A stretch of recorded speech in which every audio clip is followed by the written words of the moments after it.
અને જે આપણને મહત્વની એક જવાબદારી સોંપવામાં આવી છે, તો આપણા માટે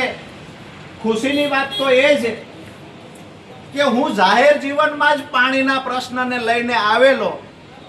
અને આજે ભારતીય જનતા પાર્ટીના શીર્ષ નેતૃત્વએ માથા પર જવાબદારી મૂકી કે અમે પાણીના પ્રશ્નનું સોલ્યુશન લાવવાની જવાબદારી રાજુ કરપડાને આપીએ છીએ. આનાથી મોટી હરખ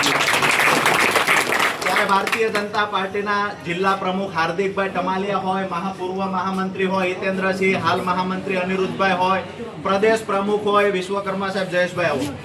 આ તમામનો અને સાથે સાથે માન્ય મુખ્યમંત્રી અને નાયબ મુખ્યમંત્રીનો આપણે હૃદયથી આભાર વ્યક્ત કરીએ છીએ કે આપણે તો હજુ પાપા પગલી છે. ભારતીય જનતા પાર્ટીમાં શરૂઆત છે, તેમ છતાં જે વિશ્વાસ રાખ્યો છે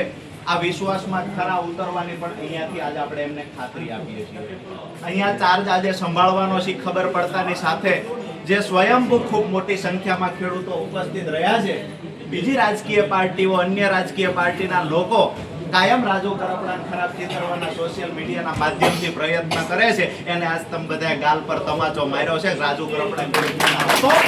આવનાર દિવસોમાં પણ જ્યારે પણ હાકલ કરીએ કે ખરેખર ખેડૂત માટે નિર્ણય લેવા સરકાર કટિબદ્ધ છે, આપણે ખંભે ખંભો આપીને સરકારની સાથે ઊભું રહેવાનું છે, ત્યારે હજારોની સંખ્યામાં ઘર બહાર નીકળવાની જવાબદારી પણ આજ તમારા માથા છે. આપણે બધા સાથે મળી અને જે વિસ્તારમાં નાના મોટા સિંચાઈના પ્રશ્નો છે એમાં ઝડપથી કેમ કરીને સારા કામ થઈ શકે.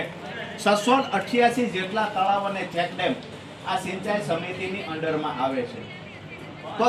વધુમાં વધુ તળાવો અને ચેકડેમો ઊંડા કરી શકાય, વધુ પાણીનો સ્ટોક કરી શકાય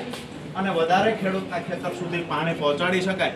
આ આવનાર સમયમાં આપણા બધાનું, એટલે કે ખાસ કરીને જ્યારે મને જવાબદારી આપીશ ત્યારે મારું તો કામ છે, સ્વાભાવિક છે કે ફરજ છે, પણ તમારે બધાએ સહયોગ કરી, આવો અમૃતલાલ, તમારે બધાએ સહયોગ કરી અને કેમ કરીને સારામાં સારું કામ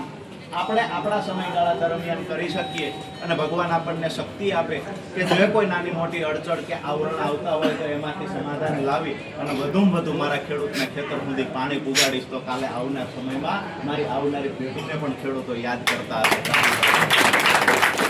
આપ સૌ જ્યારે અહીંયા ખૂબ મોટી સંખ્યામાં મને પ્રેમ આપવા માટે, મારી હિંમતમાં વધારો કરવા માટે, મારો જુસ્સો વધારવા માટે આપ સૌ જ્યારે પણ કાંઈક ખુશીના સમાચાર હોય, એટલે કોઈ ઘર સુધી ખેડૂતો આવે છે અથવા કોઈ ઓફિસે બેસવાનો ઓફિસ સુધી ખેડૂતો આવ્યા છે, હંમેશા આપ સૌનો હૃદયપૂર્વક આભાર વ્યક્ત કરું છું. આવનાર દિવસોમાં પણ જ્યારે પણ ખેડૂતોને લક્ષી કોઈ પણ કાર્યક્રમ હશે, આપ સૌ જેવી રીતે પહેલા પણ ખૂબ મોટી વિશાળ સંખ્યામાં ઉપસ્થિત રહેતા હતા, જ્યારે પણ ખેડૂતના કોઈ કાર્યક્રમ હોય ત્યારે પોતાની જવાબદારી સમજી વિશાળ સંખ્યામાં ઉપસ્થિત રહી અને સૌથી વધારે ખેડૂતોના કામ આપણે સુરેન્દ્રનગર જિલ્લામાં કરાવી શકીએ એના માટે આપણે સૌએ પ્રયત્ન કરવાના છે. ફરી વખત અહીંયા પધારેલા તમામ આગેવાનો, અમારે જયેશભાઈ છે, અમારી સમિતિમાં છે,